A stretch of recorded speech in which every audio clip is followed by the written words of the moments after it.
In this video, I'm going to talk about propositions 97 through 100 in Proclus's Elements of Theology.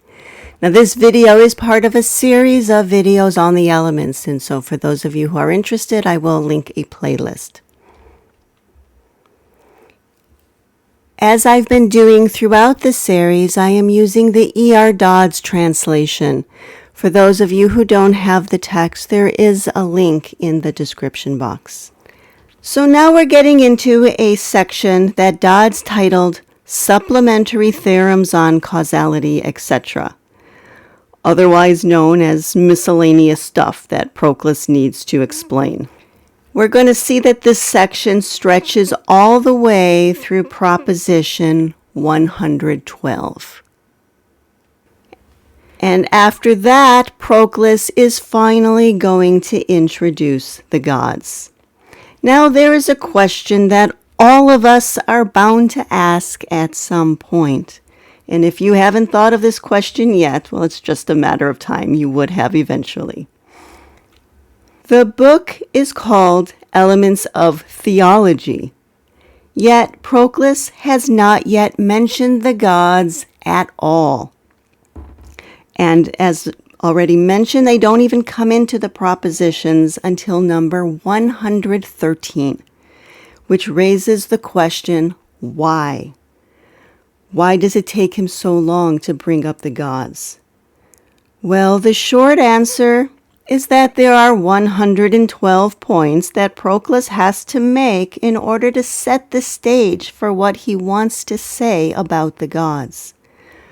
We are going to come back to this question in a later video when we get to the gods. But for now, we're going to see some of that miscellaneous stuff that is yet to be laid out for us. All right, let's start with proposition 97. And this one reads, the originative cause of each series communicates its distinctive property to the entire series. And what the cause is primitively, the series is by remission. So we want to look for how Proclus defines this word remission. Now, reading just the italicized part here, this proposition may have a bit of a déjà vu feeling to it. If so, you're not going crazy. You just might be having vague remembrances of Proposition 18. 18 read, everything which by its existence bestows a character on others, itself primitively possesses that character which it communicates to the recipients. So 18 focuses on the cause at the head of the series. What we're going to look at in Proposition 97 is the relationship of the cause to the series as a whole. Before we look at that, though, we should also consider that your déjà vu feeling could be a remembrance of Proposition 21. And this one reads, every order has its beginning in a monad, and it proceeds to a manifold coordinate therewith. And the manifold in any order may be carried back to a single monad. And so we're seeing here that there's a certain unity to the series as a whole. Also notice that he called the cause at the head of the series a monad. Proclus is actually going to cite Proposition 21 in the first sentence of his explanation of today's Proposition 97. So this makes a nice segue to go back there. Okay, so again, the originative cause of each series communicates its distinctive property to the entire series. And what the cause is primitively, the series is by remission. And going on. For if it is sovereign over the whole series and all the members are grouped together by their relation to it, then it is plain that from it all derive the single form in virtue of which they are ranked under the same series. And again, Proposition 21 told us that this sovereign is called the monad. For either their common likeness to it is caused, or all derive from their cause this element of identity.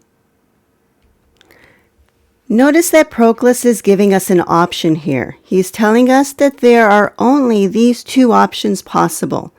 Either the likeness that runs throughout the series is arbitrary and uncaused, or it originates in this causative monad at the head of the series. So now Proclus is going to quickly dismiss the possibility of that likeness being uncaused.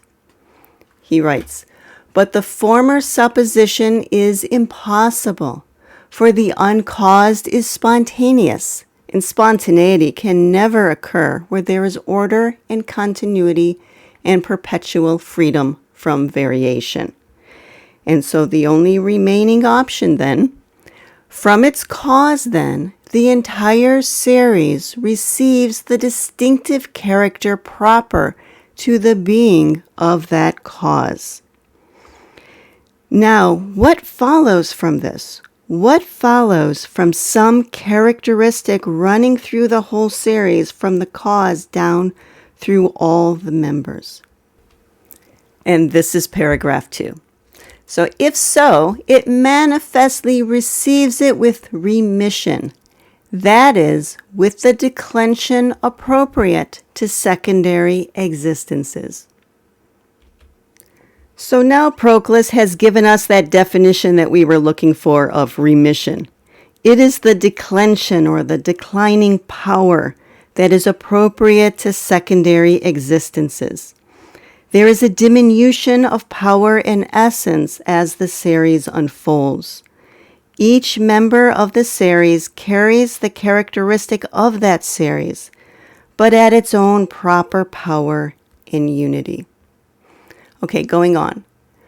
For this character belongs either in the same degree to the antecedent term and to the rest, and how then can the one still be antecedent and the others posterior in being, or it's in an unequal degree.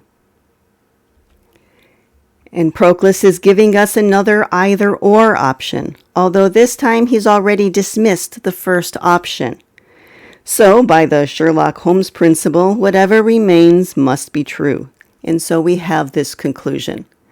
In the latter case, it is plain that the identical element is derived by the manifold from the one and not reversely, so that the distinctive character peculiar to the series, which pre-exists primitively in the unitary term, the monad, exists in the manifold by derivation. So when you put this proposition together with 18 and 21, as we did earlier, you get a much better picture of the series as a whole. The monad at the head, the declension of the series that follows, and the relationship of the cause to its effects in that series. All right, we're going to change gears a little bit now to look at Proposition 98. This one is a main fixture of all mystical systems. It is really a very beautiful point, and by the way, it makes for a beautiful and powerful meditative contemplation. It reads, "Every cause which is separate from its effects exists at once, everywhere, and nowhere." We've seen this word separate before, but it might require a little bit of explanation. In our physical world, of course, we use the word separate in the sense of spatial separation and also sometimes emotional separation. In metaphysics, it can be used in a horizontal sense, such as asking if we each have a soul separate from others. Is my soul separate from yours? But the way that Proclus has been using this word in this text is in the vertical sense. The cause is separate from or transcending over its effects.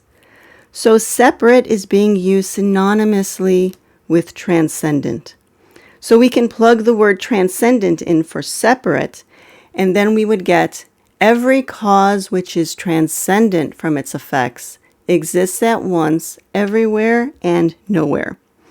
Now, I don't know if this actually helps. You still have to know what transcendent means. But maybe we can get a better sense of it by going through Proposition 98. Okay, so Proclus starts off, "For by the communication of its proper potency, it is everywhere." This is actually an implication of the previous proposition. The cause at the head of a series is responsible for the proper distribution of power and unity in that series.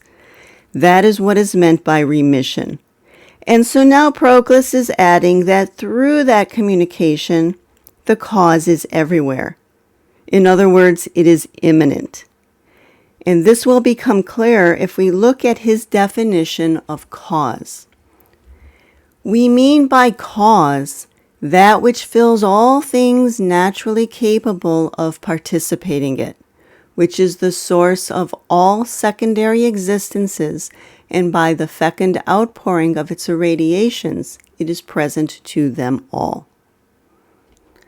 I want to focus now on the last part of this definition of cause. By the fecund outpouring of its irradiations, it is present to them all. So what does this mean? So to help us understand this, I want to look at Proposition 81. I actually think Dodd should have cited this proposition here because Proclus just drew on this point. This one reads, "All that is participated without loss of separateness is present to the participant through an inseparable potency which it implants." And here you see another example of Proclus using separate to mean transcendent. So without loss of separateness, you can understand as meaning without losing its transcendency. So it is present to the participant through an inseparable potency. If it's not separate, it's immanent. Okay, so it has to make itself present through an immanent potency. And it implants this immanent power in the participant. And so that makes it both transcendent and immanent. And notice the last part here that I highlighted. Accordingly, a potency or a radiation proceeding from the participated to the participant must link the two. And this medium of participation will be distinct from both. I did talk about this at greater length in a past video, but I just wanted to remind you of this proposition, and it's a good one to review in conjunction with 98. And so going on with Proposition 98, "But by its mode of being, which has no admixture of the spatial, and by its transcendent purity, it is nowhere. For if it is separate from its effects, it is enthroned above all alike, and it resides in no being inferior to itself." So now we are seeing both transcendent aspects as well as immanent ones. And so now what Proclus wants to show us is what would follow if it were only immanent or only transcendent. If it were merely everywhere, this would not hinder it from being a cause and present in all the participants, but it would not exist separately prior to them all. Okay, if it were immanent but not transcendent. But were it nowhere without being everywhere, if it were transcendent but not immanent, then this would not hinder it from being prior to all and pertaining to no inferior existent. But it would not be omnipresent in that sense in which causes are capable of immanence in their effects, namely by unstinted self-bestowal. And we saw that self-bestowal was described in Proposition 81. Okay. In order that as cause it may be present in all that can participate it, while as a separate and independent principle it is prior to all the vessels which it fills, it must be at once everywhere and nowhere. Notice that Proclus switched to the word principle to describe the transcendent. Okay, now to round out the logic, Proclus needs to demonstrate that it must always be both transcendent and immanent. It cannot be transcendent at some times and immanent at others. So this paragraph reads, "It is not in part everywhere and in some other part nowhere, for thus it would be dismembered and disparted from itself, if one portion of it were everywhere and in all things, but another nowhere and prior to all. It is entire everywhere, and likewise nowhere. Whatsoever can participate it at all attains it in its entirety, and it finds it present as a whole. Yet it is also transcendent as a whole. The participant does not absorb it, but it derives from it so much as it has been able to contain." That idea, by the way, is going to come up again when we look at the idea of providence in the gods. Because it is separate, it is not pinched in its self-bestowal if the number of participants be increased. And because it is omnipresent, the participants never fail of their due portion. So I think you can see why this proposition makes a really nice meditation. It has many implications for souls and for our philosophical practice. It's one that we will be returning to when we look at future propositions. So why does it make, though, such a nice meditative contemplation? Well, one reason is because we throw around words like immanent and transcendent as if we know what they mean. However, these sorts of concepts challenge our conventional mindsets, and it takes time to shift our way of thinking. As we get into looking at the gods and at souls, this is an issue that we will be returning to, and we'll be considering it from other angles. But this is a key idea, and one definitely worth familiarizing ourselves with. Okay, we're going to see that propositions 99 and 100 fit together. I'm going to start, of course, with proposition 99. And this one reads, "Every unparticipated term arises qua unparticipated from no cause other than itself, but is itself the first principle and cause of all the participated terms. Thus, the first principle of each series is always without origin." And qua, by the way, just means as. It's Latin. So this is a confusing one. What he is saying here is that the head of each series, as the head of a series, is unparticipated.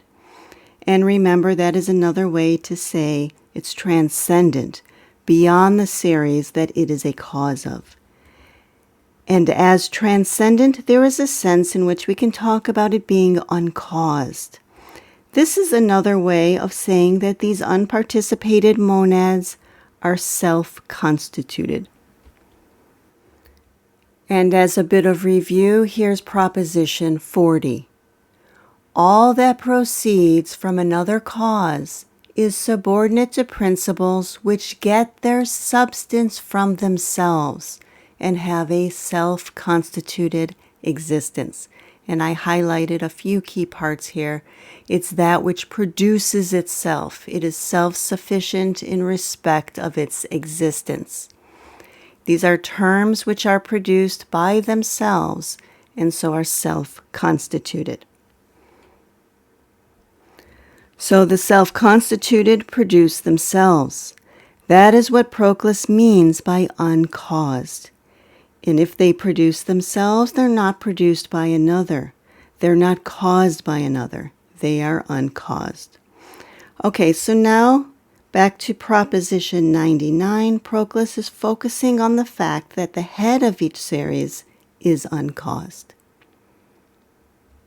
Okay, let's look at the explanation. It's not very long, so I'm just going to read the whole thing and then I'll talk about it. It reads, "For if it is unparticipated in its own series, it has primacy, and it does not proceed from earlier terms. since if it received from an external source that character in respect of which it is unparticipated, then it would no longer be the first term. If there be superior terms from which it is derived, then it proceeds from them, not qua unparticipated, but qua participant. For those principles from which it has taken its rise are of course participated by it, and the characters which it participates it does not possess primitively, but it has primitively what it has imparticipably, so that qua unparticipated it is uncaused. Qua caused, it is a participant, not an unparticipated principle. Qua unparticipated, it is a cause of the participated and not itself a participant. So intelligible life, for example, is unparticipated as life, but it does still participate being. Okay, so now Proclus referenced Proposition 24 at the top here, and so I want to take a look at that one. Okay, so back in Proposition 24, Proclus gave us this basic hierarchy of the unparticipated, and then the participated, and then the participant. He says all that participates is inferior to the participated, and this latter to the unparticipated. These three terms, of course, were introduced in the previous Proposition 23. And this was the proposition that shows the unparticipated term gives something of itself, as you see in yellow there, creating that which is participated by the members of the series. And those of you who've been following the whole series have seen this basic image many times, but I think it can be nice to just keep going back and remembering it. So the unparticipated gives something of itself, and that something becomes the participated monad. And that is what the participating terms can directly touch. So we have seen this a few times. The reason I like to go back rather than just mentioning the earlier propositions in passing is because these frequent reviews can help us keep these earlier propositions fresh in our minds. And I think it helps us to see the earlier propositions in a new light. We can better see how these earlier propositions are building blocks for the points that Proclus wants to make later on. And speaking of building, Proclus is going to continue building with Proposition 100. So this one reads, every series of wholes is referable to an unparticipated first principle and cause, and all unparticipated terms are dependent from the one first principle of all things. So we've already seen that these monads are unparticipated. What Proclus is adding now is that even though they are unparticipated and uncaused, they, in their own right, also have conditions for their existence, namely the first principle, which we learned back in Proposition 13 can be called either the one or the good. So here we are back all the way to Proposition 13, which reads, every good tends to unify what participates it, and all unification is a good, and the good is identical with the one. So this is a key proposition, setting up the one and the good as two sides of the same coin, so to speak. Collectively, it is the first principle. Now, I do want to come back to Proposition 40. There is something in the second paragraph that is relevant to our current discussion. Proposition 40 again is the one that introduced us to the term self-constituted. In the second paragraph, we saw that the good itself is not given the title self-constituted, because that would mean that it produces itself. And if it produced itself, then it would be more than one. And so we cannot use that term for the good. So it follows then that the self-constituted must exist, but posterior to the first principle. So you've got the first principle and then the self-constituted. But that the self-constituted is prior to those terms which proceed wholly from another cause is evident. For the self-constituted is more autonomous than they, and nearer akin to the good, as has been shown above. So here you have a hierarchy of the first principle, and then the self-constituted, and then the rest of the series. And so, coming back to Proposition 100, this one is really expressing the same thing that we were just looking at in Proposition 40. It's giving us this hierarchy that puts the unparticipated monad at the head of its series, but it puts the first cause above that series head. So let me start off the reading here. For if each series is affected throughout by some identical character, there is in each some dominant principle which is the cause of this identity. As all existence proceeds from a single term, so also do all the members of any series. Again, all the unparticipated monads are referable to the one, because all are analogous to the one, insofar as they too are affected by a common character, namely their analogy to the one. So far we can refer them to the one. And I want to focus for a moment on this part right here that I highlighted, namely their analogy to the one. Of course, nothing is truly comparable or analogous to the one because of the majesty, the ineffability of the one. In a sense, though, we can say that the one is also the head of a series. It's a series of things that are monadic and function as principles. And it is in this way that the unparticipated monad is analogous to the one. Okay, now let's look at the rest of this explanation. It reads, in respect of their common origin from the latter, none of them is a first principle, but all have as their first principle the one. Each, however, is a first principle qua unparticipated.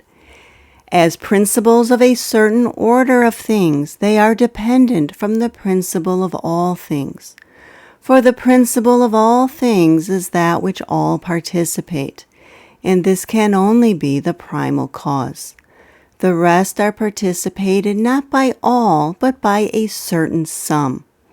Hence also that cause is the primal without qualification, while the rest are primal relatively to a certain order, and when considered absolutely, they are not primal. So the monads are principles in a particular way, but the first principle is such without qualification.